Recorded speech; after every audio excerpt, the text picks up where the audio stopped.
লাল কার্ডের যে তালিকায় সবার উপরে ব্রাজিল।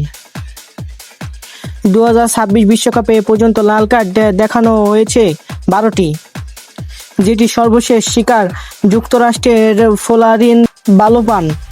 আপনি বলতে পারেন, বিশ্বকাপে ব্রাজিলিয়ান রেফারিরা না থাকলে লাল কার্ড আরও কম হতো। এই বিশ্বকাপের যে সর্বোচ্চ লাল কার্ড দেখিয়েছেন ব্রাজিলের রেফারিরা।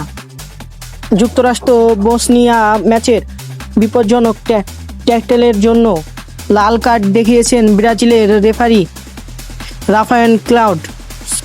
এই লাল কার্ড বাদেও বিশ্বকাপের আরও 3টি লাল কার্ড দেখিয়েছেন ব্রাজিলের রেফারিরা।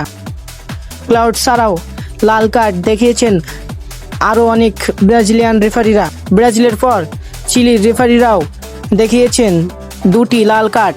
একটি করে লাল কার্ড দেখিয়েছেন আর্জেন্টিনা, স্লোভেনিয়া, যুক্তরাষ্ট্র ও পর্তুগালের রেফারিরা।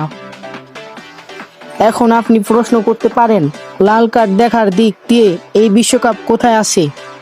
একটা মজার তথ্য, গত 2 বিশ্বকাপে মিলে যতগুলো লাল কার্ড দেখানো হয়েছে, এখন পর্যন্ত বিশ্বকাপে লাল কার্ড দেখানো হয়েছে তার চেয়ে 4টি বেশি।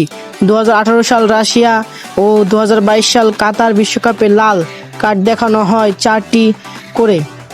এবার বিশ্বকাপের এখন পর্যন্ত 12টি লাল কার্ড দেখানো হয়েছে।